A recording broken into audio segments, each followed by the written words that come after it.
Hello,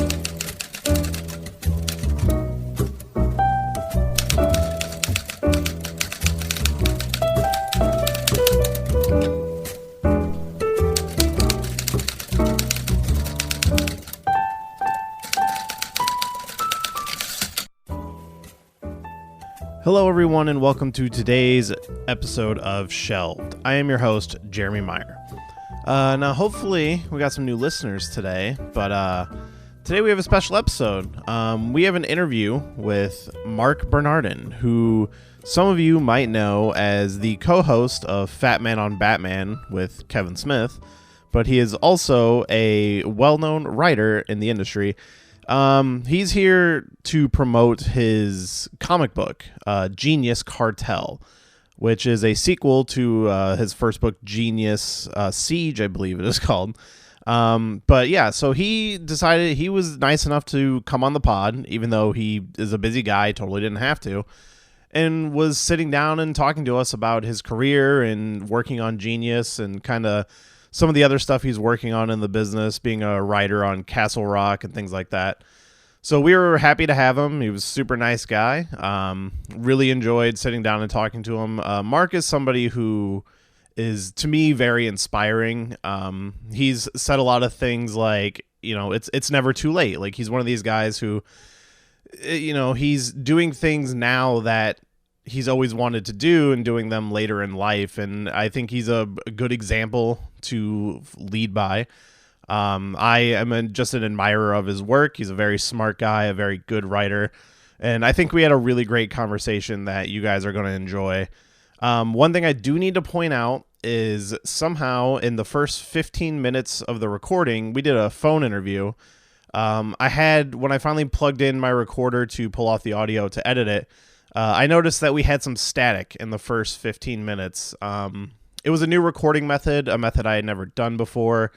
So I guess this is just, I had tested it out and had no issues, but this was the first time using it kind of long form. And I don't know what happened. So I cleaned up the audio as much as I could. So just a heads up, the first 15 minutes, you might hear some a little bit of static, a little bit of popping, and his audio isn't going to be as crisp as it is later in the show. It's like literally at the halfway mark, it cuts into regular sounding audio. So I apologize. I don't know what happened. I fixed it up as much as I could. I don't have as much experience with audio editing as some people, but I think it actually came out sounding pretty good. So I just want to give you that heads up so you're not completely alarmed and know that when you start the podcast, it is not going to sound like that for the whole time. It eventually evens out and sounds great. So I just wanted to throw that out there. Before we get into the interview, however, I do want to get some of the plugs out of the way. I just want to plug a couple other podcasts that are friends of the show, that, you know, some I've even been on, like the Matt Nix Show, which is a buddy of mine, and I was actually on his second episode, so you can look that up on iTunes and listen to me kind of talk about this podcast and just like my passion for writing in general. I also want to recommend the Entertainment Buffet podcast if you just want to hear a couple people shoot the shit about movies and TV and things like that. It's a really fun podcast. The host, Brandon Prosick, has actually been on my podcast as well, where we talked about a Green Arrow movie that was never made, which was a really fun episode. If you're into wrestling talk, I want to recommend the Nerds and Marks podcast, another friend of mine who was on the show for the Batman Superman episode with Jordan Pride. And lastly, I want to recommend the 616 Entertainment podcast. Looking to set up a collaboration with these guys, but currently just a fun podcast that I enjoy listening to. If you just want to listen to a couple friends shoot the shit and kind of just talk about whatever's on their mind, I highly recommend it. We also now have a Patreon. If you go over to patreon.com/shelved, there's a lot of really cool rewards. We offer rewards for bonus episodes. If you want to be a guest on the podcast, that is a reward tier. If you want to pick the next script that we talk about, that is a reward tier. I recommend heading over there and checking it out. You know, just if you're curious, you know, you don't have to donate anything, but if you want to see some fun content on the show, if you want to like be a part of the show, that's something you can do. So I just recommend checking that out. Patreon.com/shelved. And lastly, I'm going to get our social media plugs out of the way. You can follow us on Twitter at Shelved Podcast, as well as Instagram, the same tag there, Shelved Podcast. And you can email the show at shelvedfilmpodcast@gmail.com. You want to be an interview on the show? You know somebody who might want to interview on the show? You can email us.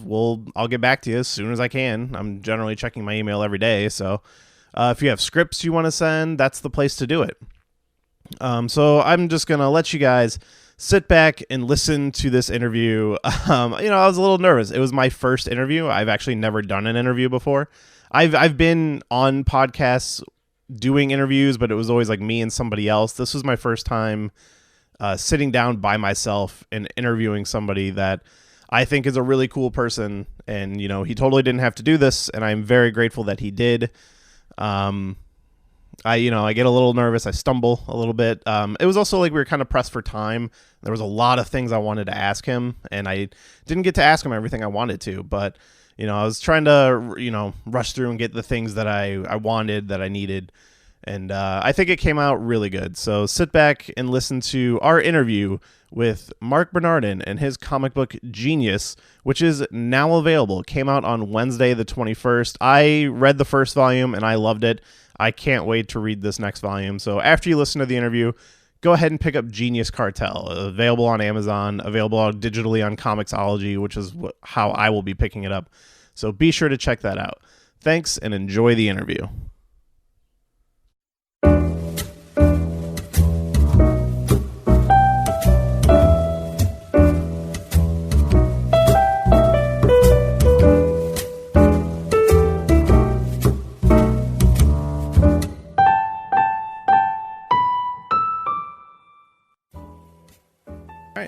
So I know a lot about you. I follow you on the podcast with Kevin and everything, but people who listen to my show might not know anything about you.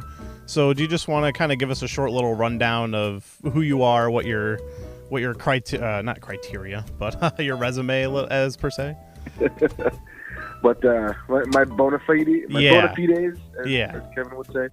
So yeah, I mean, I guess if you're not familiar with me, I spent the better part of the last quarter century as a journalist, working for Entertainment Weekly and Starlog Magazine in Fangoria and the LA Times and the Hollywood Reporter and IO9 and Playboy.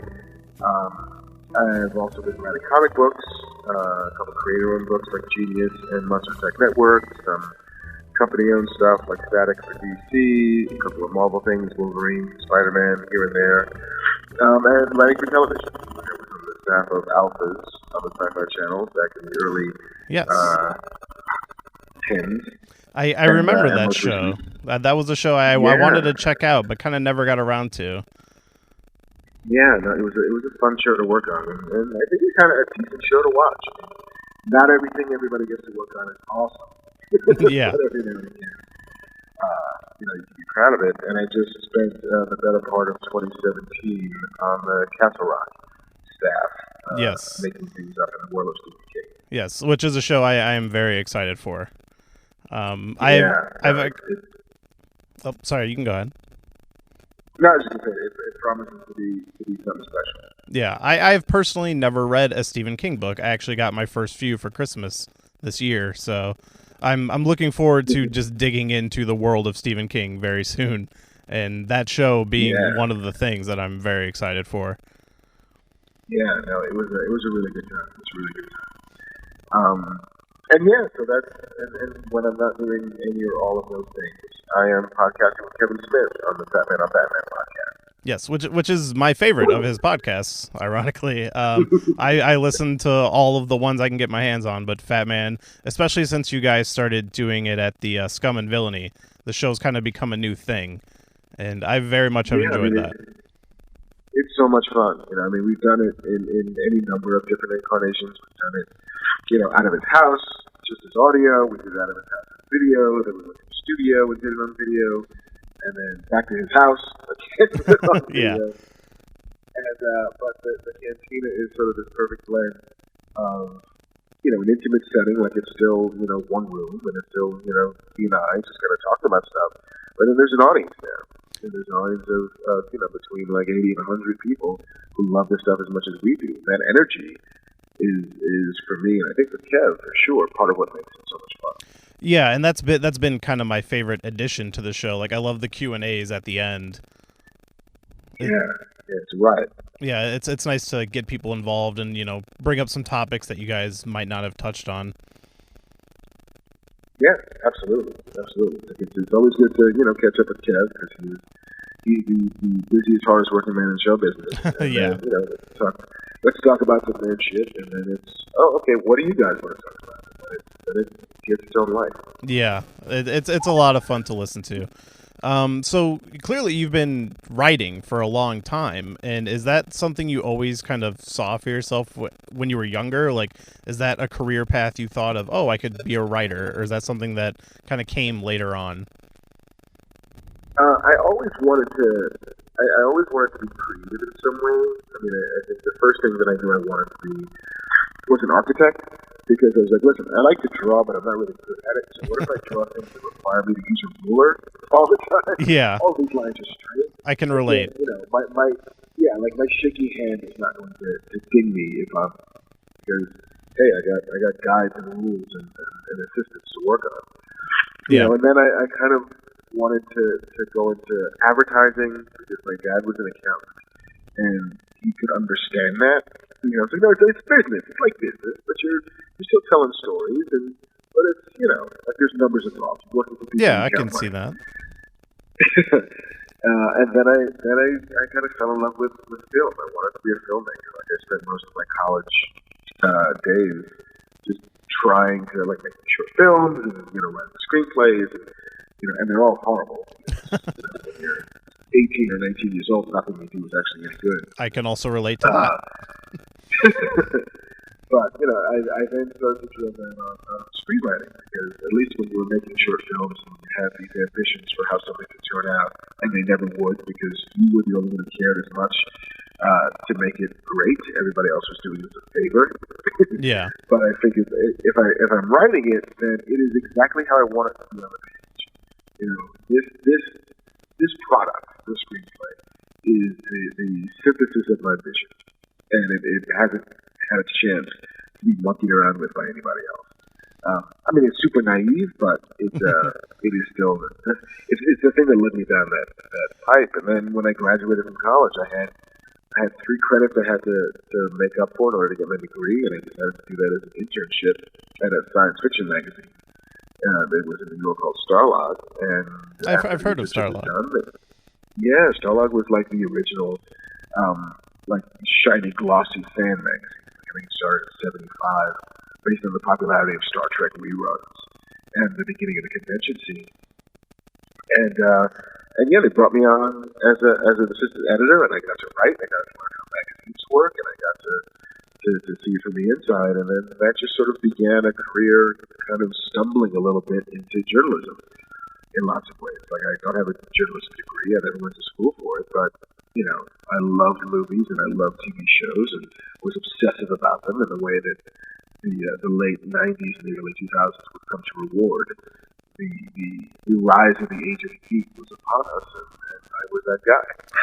Yeah, that is so interesting to say you don't even have a degree in it, because I feel like that's something most people assume nowadays is, you have to go to school to move on to the next chapter of your life. But you were able to do it basically through attrition. Yeah, it's like it was never a door that I tried to force open for myself. And I know plenty of people who have the J degrees, and they're all super smart and really talented. But, I was a little bit of the anomaly. I ended up in this job, and I enjoyed the job, and I think I did pretty well at it. And a friend recommended me to the next thing, which was Entertainment Weekly, and I got in there just as comics were beginning to sort of get its second wind, and Spider-Man was coming out, and just sort of found a place that let me both love the stuff that I love and love it unreservedly, but also learn to write and learn to be surrounded by people who were incredibly smart and incredibly passionate about pop culture, just like I was. It was amazing. Yeah. Correct me if I'm wrong on this. I think I heard you mention this a long time ago, but I don't know if it was Starlog that you were talking about earlier, but I remember you mentioned you wrote for some magazines or books that were specifically related to like specific movies. It was like a whole, like, for example, the one I'll use because this is what relates to my story is the Roland Emmerich Godzilla movie. They put out like a magazine that was just all this information about the Godzilla movie. And did you work on something like that? I worked on a bunch of things like that. Starlog, that was like their second business, was getting the licenses for big movies coming up and then doing, one-shot magazines. This was, again, before, like, the proliferation of information on the internet. If you really loved The Shadow, and you knew there was a movie coming out, there's no place else you were going to see 100 pictures of The Shadow movie. Exactly. Unless you bought a magazine that was about The Shadow, and that was, part of their bread and butter was, oh, hey, would you look at this? It's everything you've ever wanted to know. Interviews with, every single cast member and every creative person, and costume designers and all that stuff. And yeah, man, I must have worked on a dozen of those at least. Yeah. Godzilla and The Shadow and the Spirit and man alive. It's bringing back flashbacks. Not great. Yeah, because I heard you tell that story, and I was like, I am 100% sure that I owned a Godzilla book like that, and that was, like you said, it was the whole reason I got it. I mean, I was a kid at the time. It came out in, 97, 99, somewhere in that area. And for me, it was like, I was just like, I wanted to see what Godzilla looked like. And so there was, like, little hints of it in the book. And so I might have owned one of those at one point. So, like, I remember doing one for every Batman movie that came out, or at least not the first one. That was a little bit before my time, but all of, like, the crappy ones. Yeah. Batman and Robin and Batman Forever. Again, a picture of Drew Barrymore and Sugar. Yeah. One of the Two-Face's henchwomen. Here we go. Who's in the movie for maybe, like, 2 minutes. But I'm sure I got a whole page coverage in one of those books. Oh, for sure. 70 photos in some file cabinet somewhere of her and Debbie Mazar and Sugar and Spice. Yeah, that I just thought that was like super cool. It's like, oh, I had this book that Mark probably worked on one day. Just kind of one of these weird ways the world works. But you mentioned before about when you first started doing like screenwriting, like in your interpretation of it being that like at least I get it right on the page. Now having kind of worked on some TV shows and stuff where maybe the way you write it on the page doesn't exactly make it to screen, the way things just change all the time, just the nature of Hollywood. Did that kind of change your perspective on it at all? I mean, it's funny. There's always going to be the stuff that you do for you. You know, the stuff that's, it's your idea, it's your dream, it's your vision, it's the thing that you're desperately wanting to bring into the world. And as far as you're concerned, your ideal version of it, the version that should exist. Mm-hmm. And then there's, collaboration. And then there's, hey, everybody, we are together going to tell one story. These characters don't belong to me. This story didn't generate with me. It didn't instigate with me. And so I'm just part of this team. And I love doing that. I mean, so much of journalism is collaboration. So much of making comics is collaboration. It doesn't live and breathe until there's an artist attached and, a colorist and making all of this, come to life. And so, there's the desire to make things as perfect as you can make them, but television, given that there's some 200 or 300 moving parts involved, there's always going to be a gulf between, the vision and the reality. And you have to go into it knowing that. And if you don't, then you're going to be disappointed every day of the week. Yeah. So was Alpha's your first writing room experience? It was. Yeah, it was the first time. I mean, I had visited friends in writers' rooms before. I had heard tell of how they operated, but it was the first time that I was, paid to sit in a room for 6 months and make stuff up. Yeah, and your path through journalism, how you called it kind of a collaborative experience, did that kind of help prepare you for being in a writer's room? Like, was it a different feeling working with all these other people trying to tell one story? Totally. I mean, that's part of, I think, what helped me make the transition between journalism and TV writing is the fact that so much of the job is, working with other people and figuring out how best to tell a story and how best to make a story great. And I think the other thing is I played D&D as a kid, and Dungeons and Dragons is nothing if not an exercise in collaborative storytelling. Like, you were sitting on a table with 5 or 6 other people, all working, all contributing to telling the same exact story. And and I think those two things really did serve me in pretty good stead. Yeah, so basically I should have played more D&D as a kid. I've always been interested in the idea, because I do writing on my own, but it's always just been me. I've always wondered what it's like to work with a partner. Like, even on Genius, I see you wrote it with your partner Adam Freeman. Like, what was the process of you two putting that together? Well, the idea, first generated between the both of us. I mean, Adam and I have known each other for, at this point now, like 30 years. Oh, wow. Like, we went to elementary school together. Excuse me. And so when we'd always been talking about things that we like, and we'd always decided that, when comics come along, we would, give it a go of doing it together. And he is fascinated by child prodigies, and I was fascinated by militia groups and the reasons why they were active in the time and the manner that they were. And so we put those two things together, and Genius sort of came out of the end of that walking machine. And so our collaboration is then, all right, let's sit down together, in somebody's house or in a bar or restaurant or whatever, and start just sketching it out. Like, who are the characters? Excuse me. What are the conflicts? What is the overall story? What's the overall plot? How many issues? What happens in each issue? Like, doing the big outlining work we'll do together. And then when it comes down to writing, one of us will take a first stab at the blank page and write 3 or 4 pages, and then send it over to the other guy who will rewrite those pages and add 3 or 4 more pages. And then, every other day, just sort of ping pong them back and forth until we're done with the script. And it's a script that both of us have had our hands on, and both of us have our fingerprints on the entirety of it. And, we both feel ownership of it. We both feel proud of it.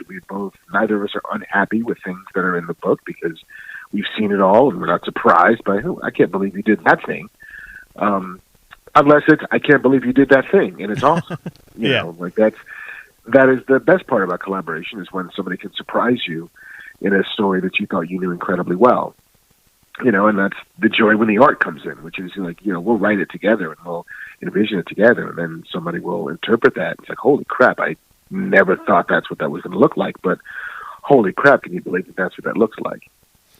Yeah, I've just always done things kind of by myself. I don't have a lot of friends that are interested or involved in the same way that I am. But I have a friend who's kind of like an independent film director down in Texas, and I got my first experience where he just kind of called me up one day, and he had an idea for a movie, and it was kind of just pitching me the idea, and it was me pitching ideas back and forth, and I feel like it was probably similar to that. And that was kind of my first little experience with it. Yeah, I mean, there's a lot of requiring being open about it and being willing to have the conversations about the work, and to not be precious about too much of it, and be willing to have the fights. Yeah. The fights are what make it good. If you're willing to come to it with a kind of open mind and an open heart. Yeah, because I could easily see there's this great idea I have, and I really want it in there, but the other person might have an argument for it, and it's worth listening to. Yeah, sometimes the difference of opinion is not always a bad thing. Yeah. Sometimes if you push through it and you realize why the opinion was different to begin with, then maybe you can stumble on something amazing. Yeah, and also the realization you're both working towards creating the best thing you can. Nobody's trying to make anything bad. Totally. And it also helps, at least in Adam and my case, is that because we've known each other for so long, whatever fights we have, we understand inherently that they're not personal. Yeah. Nobody's out to wound anybody else. Nobody's trying to cut anybody down or demoralize anybody. It's just like, listen, I think this might be the best thing for the book. So, well, I disagree. All right, let's talk about it. Yeah. Yeah, that sounds very. I've just always been curious about the process when working with somebody else.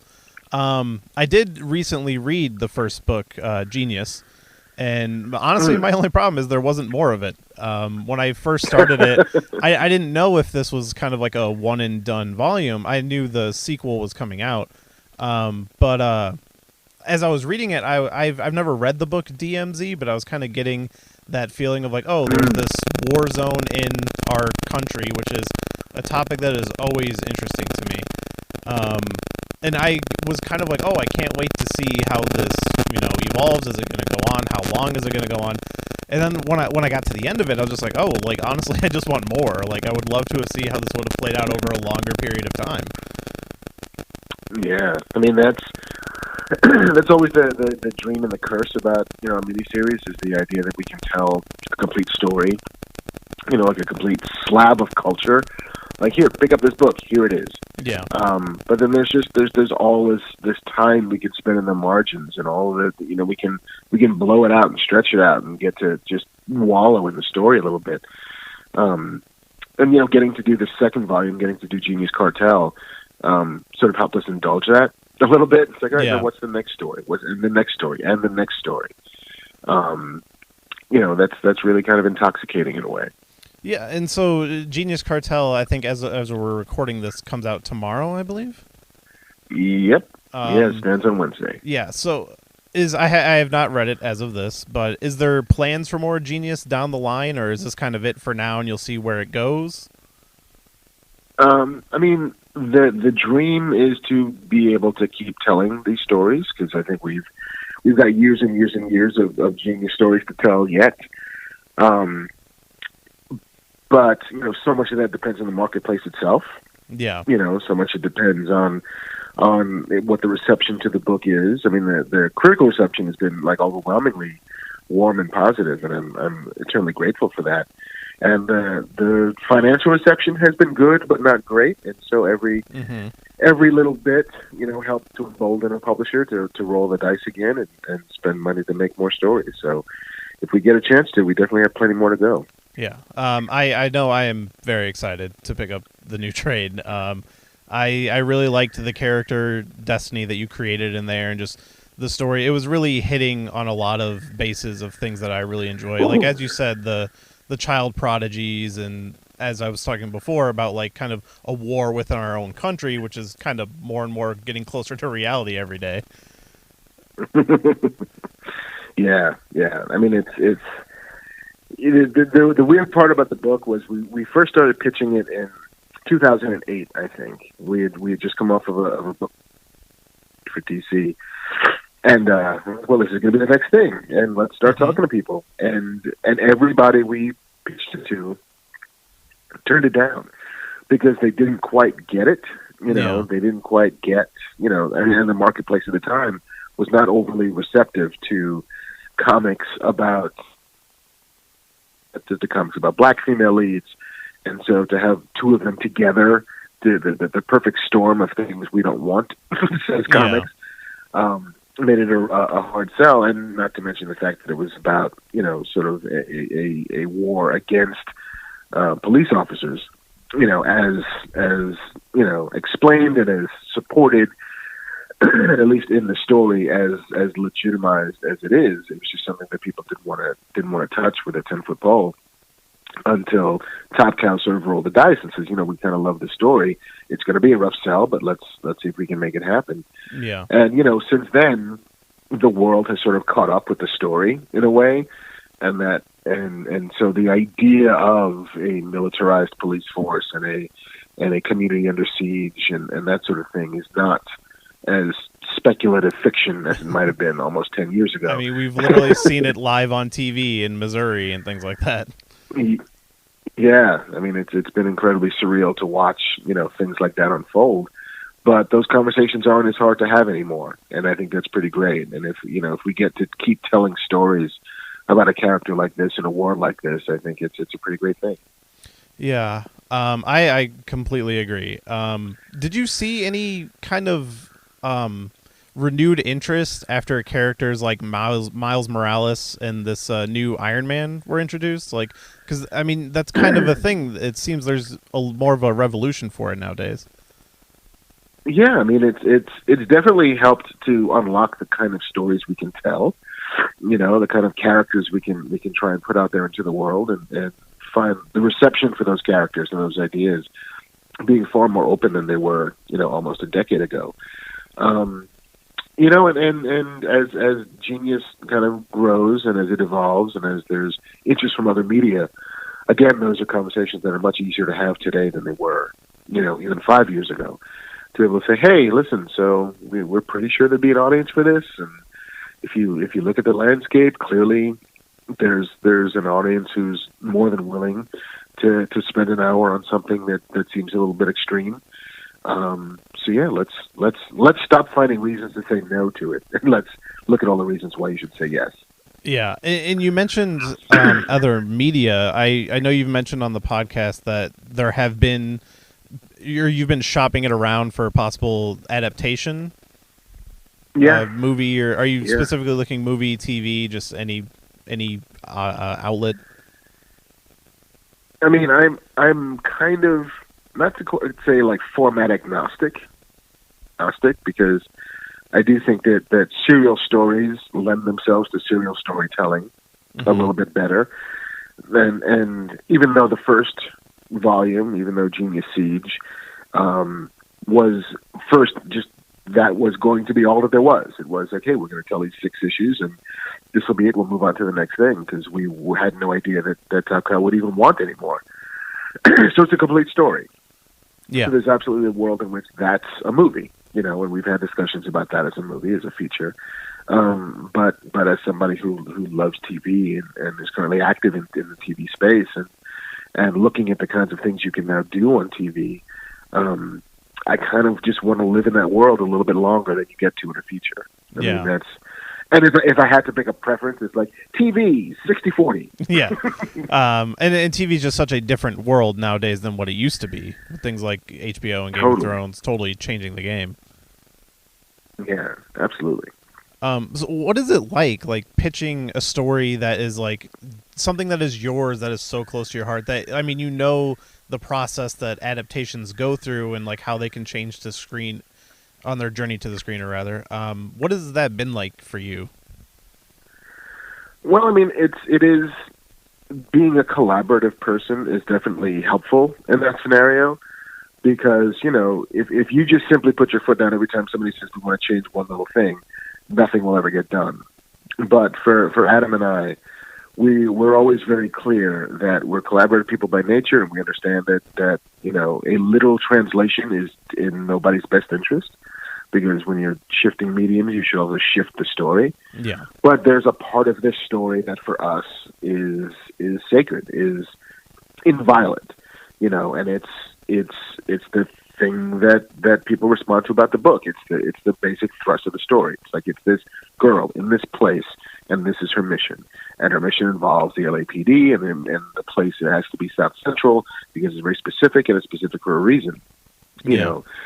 And we've had conversations where people, a little bit tentative or unafraid, want to start changing elements of that sort of trifecta. It's like, could she be older? Could it be post-apocalyptic? Could it be private security? Could it be anything to make it feel less like reality and more heightened and somewhat abstract? And those are the times when we say no, because it's like, listen, I would watch that movie. I would strap into that season of 24 in a minute, but you don't need this book for that. And that is not what this book is. It's understanding this sort of the heart of what appealed to you in the first place about the idea, and what we feel is special about the idea, and then building a wall around that and saying everything else is negotiable, but not this. I completely agree, because what draws me to a story like that is the idea of the reality of a situation like that. Like thinking about turning on the news here in Chicago and seeing this going on in LA and just being like, what is happening, Yeah, like the idea that the world is on fire, and it's this world, and it's a real world. And part of that is also because I grew up a Marvel kid. I grew up a kid whose heroes lived and fought and slept and loved in New York. Not Metropolis, not Gotham, not Star City, not some distant space station, not Oa. Like, we're literally in, Harlem, and we're in Greenwich Village, and we're in Midtown. And I could go to those places and try and find the Baxter Building. I never would, but I could try. There's something about the reality of that means a lot to me. And so sometimes I'm totally fine with fantasy. Like, let's build a fantasy thing. Fantasy's awesome. Yeah. But if it's supposed to be about the real world, then let it be the real world. Yeah, it's something I never really thought about with my comics, but I recently did this kind of deep dive analysis of the Justice League movie, and I compared to how in the DC movies they're trying, like, the idea was, it's a harsh, darker, more realistic world, but I honestly thought that the Marvel movies feel more like the real world than the DC movies. And maybe it is just the fact of locations like New York and places that actually exist. Except for maybe Wakanda, which I have not seen yet. But yeah, I mean, there's this sense that for as occasionally daffy as the Marvel movies can be, like, government bureaucracy in a Marvel movie feels more like government bureaucracy and less like, are you actually a senator? What do you do? What's happening here? Is this actually the capital? The capital of what? Is there a Washington D.C. in the D.C. universe? I don't even know. What's going on? Who are you people? Yeah, and it was like, no, it's more recognizable in Marvel in a way. Yeah, and it was something that drew me to the Ultimates as one of my favorite Marvel books because it felt like real world implications with these giant superheroes.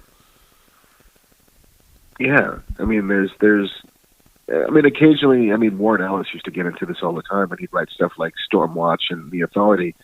The idea of what is it actually like to have gods walking on the earth, and what does it mean on a socio-political scale to have to, as a government, reckon with vast acreage of destruction caused in the name of good, and that's fascinating, and that's fun, and that's amazing, but most of the time, especially in the other media versions of these heroes, you don't get to feel that way. Whereas Marvel, surfacey or not, has put some weight behind the idea that superhero actions have consequences. Yeah, and it just makes it feel that much more real. And Genius is along those lines, and it's what kind of drew me to that book and what I loved about it so much. Awesome, man. Well, thank you very much. That is very kind of you, and always good to hear. Yeah, I'm very much looking forward to the Cartel volume coming out tomorrow. I will definitely be picking that up. Really want to see where the story goes, and if you guys end up doing more in the future, I'll very much look forward to that. Knock on wood. Yeah, I know you have to go very shortly, but I just wanted to pose you with this questions because it has to do with the content of my podcast, since we normally talk about scripts that were never made in Hollywood. We kind of read them and review them. But I wanted to ask you, what is a movie that, and I've heard you mention this on another podcast, so it's fine if you have the same answer, but what is a movie that you've heard about or like you knew was coming that never did, that you wish made it to the screen or would love to see? I remember listening to, I want to say it was a Nerdist podcast, maybe, and with Quentin Tarantino, who was talking about how really early on in his career, he, I think it was after Pulp Fiction, maybe, in the world in which he could have done anything he wanted to do. Yeah, there was a heartbeat where he was like, I want to do Luke Cage. Really, I don't remember that because if anybody in the world is as fascinated with black culture, it's Quentin Tarantino, and so whatever his version of Luke Cage might have been would have been really interesting. But that is not actually the movie I would have liked to see. The movie I would have liked to have seen was that he mentioned in this conversation that he had read a screenplay really early on in his time. I think he was used to working at a video store, so I got a hold of it. But that J.J. Abrams at some point had written a Speed Racer script. I actually have that script. Do you? Yes, I believe I do. If you want it, I could get that over to you. I would love to see what that looks like, because I have a fondness for the Wachowskis version of Speed Racer I that love that movie. defies logic. Yeah, there's parts of it that are just like, what? But Yeah. there's parts of it that operate on this purely like visual mythic level that I'm obsessed with. Yeah. But That movie blew me away somewhat for a more- weird reason. Yeah, but like a somewhat more grounded version of whatever that could have been is fascinating to me. Yeah, I definitely have a Speed Racer script. I am like 90% sure that is a J.J. Abrams version. I will double check on that, and if it is, I'll make sure you get it. Fantastic. I would love to read it. All right.